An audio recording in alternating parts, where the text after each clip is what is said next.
बिस्मिल्लाहिर्रहमानिर्रहीम। मेरा नाम डॉक्टर सैयद मकबूल हुसैन है और आज की वीडियो का हमारा जो मौजू है वो ये है कि जो बुखार है, कोविड का बुखार, कोरोना का बुखार और डेंगू का बुखार, इनके दरमियान क्या फ़र्क हैं। जैसा कि आप लोगों को पता ही होगा कि आजकल जो है वो बुखार, डेंगू का बुखार भी आना शुरू हो गया है। तो ये फ़र्क जो है आप लोगों को पता होने चाहिए, ताकि आपको या आपके किसी चाहने वालों को अगर बुखार होता है तो आप अंदाज़ा कर सकें कि ये कोरोना का बुखार है या कि डेंगू का बुखार है। सबसे पहले फ़र्क ये है कि डेंगू का बुखार जो है वो एक मच्छर, मॉस्किटो है, उसके ज़रिए फैलता है, और जो कोरोना का बुखार है, जो कोरोना की बीमारी है, वो एक इंसान से दूसरे इंसान के अंदर डायरेक्ट जो है वो फैलती है। ये डायरेक्ट नहीं फैलती, बल्कि ये मच्छर की मौजूदगी ज़रूरी है, उससे ये फैलेगी। दोनों बीमारियों के अंदर बुखार होता है, लेकिन जो डेंगू का बुखार है वो तेज़ बुखार होता है, 103 104 तक जाता है, लगातार रहता है।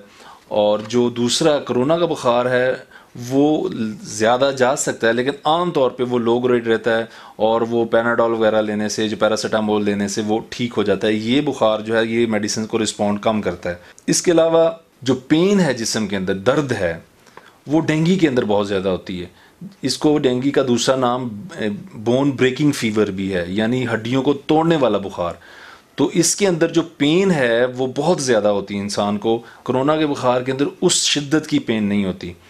फिर जो डेंगू का बुखार है, जो डेंगू की बीमारी है, इसके अंदर आँखों में और आँखों के पीछे दर्द होती है। ये डेंगू के साथ स्पेसिफिक चीज़ है कि आँखों में और आँखों से पीछे दर्द का होना, ये एक तरह की कह लें कि इंडिकेशन है कि ये डेंगू का बुखार हो सकता है। कोरोना के अंदर जनरलाइज्ड पेन तो होगी, ये स्पेसिफिक पे इस तरह की पेन नहीं होती कि जो है वो आँखों में या आँखों के पीछे जो है वो पेन हो।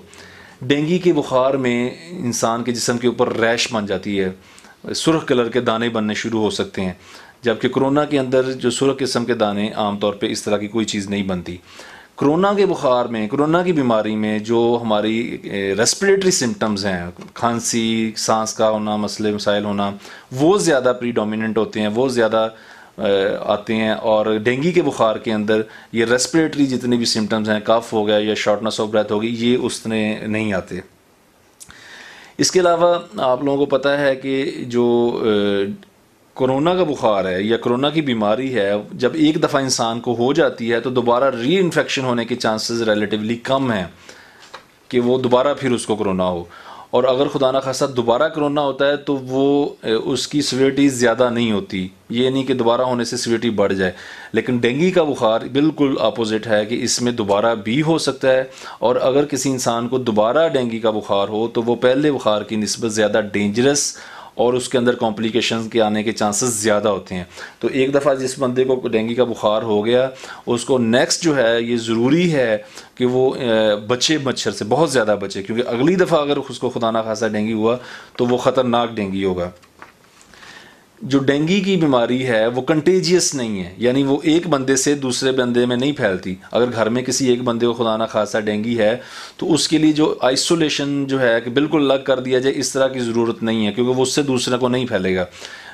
अलबत्ता जो कोरोना का बुखार था उसमें वो एक से दूसरे में फैलता भी है और उसमें आइसोलेशन भी करनी पड़ती है, आइसोलेशन के प्रोटोकॉल्स भी होते हैं, और वो हम जैसे पहले वीडियो बना चुके हैं, वो आपको पता ही है। इसके अलावा जो CBC का टेस्ट है जो आमतौर पे कराया जाता है, इसमें खून के सेल्स देखे जाते हैं। कोरोना के बुखार के अंदर भी वो प्लेटलेट्स जो हैं वो कम हो जाते हैं, लेकिन जो डेंगू का बुखार है इसकी ख़ास बात ये है कि प्लेटलेट्स भी कम होते हैं और साथ में वाइट सेल्स भी कम होते हैं। और आपको खुदा ना खासा बुखार है और आपने CBC का टेस्ट करवाया, उसमें आपने देखा कि आपके वाइट सेल्स भी कम हुए हैं और प्लेटलेट्स भी कम हुए हैं, तो ये एक इंडिकेशन है कि आपको खुदा ना खासा डेंगू का बुखार हो सकता है।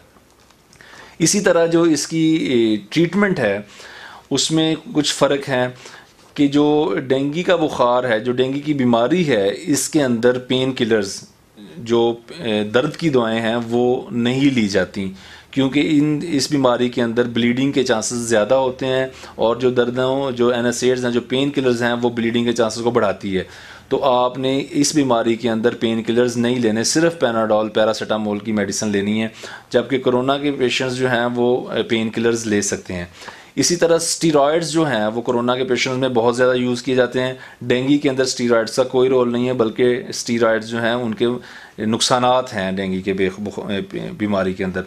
इसी तरह खून को पतला करने वाली मेडिसिन इस्तेमाल की जाती है कोरोना के पेशेंट्स के अंदर। वो मेडिसिन डेंगू के पेशेंट्स के लिए बहुत ही ख़तरनाक है, क्योंकि एक तो पहले ब्लीडिंग के चांसेस हैं। अगर खुदा ना खास्ता आपने बुखार को कोरोना का बुखार समझ के वो खून को पतला करने वाली मेडिसिन स्टार्ट कर दी और वो डेंगू का बुखार हुआ, तो इसकी बहुत सीरियस कॉन्सिक्वेंसेस हो सकते हैं। तो जब भी खुदा ना खास्ता आपको बुखार होता है आजकल के सिनेरियो के अंदर, तो जहन में रखना चाहिए कि डेंगू का बुखार भी एक आ रहा है और आपको अपने डॉक्टर के पास जाना चाहिए फ़ौरन। और वो डॉक्टर जो है आपकी हिस्ट्री लेगा, आपकी एग्जामिनेशन करेगा, आपके टेस्ट करेगा, उसके बाद वो आपको बताएगा कि ये बुखार जो है ये कोरोना का है, ये डेंगू है या कोई और वजह है। तो आज के लिए इतना ही। नेक्स्ट वीडियो में मज़ीद किसी टॉपिक के साथ हाज़िर होंगे। बहुत शुक्रिया।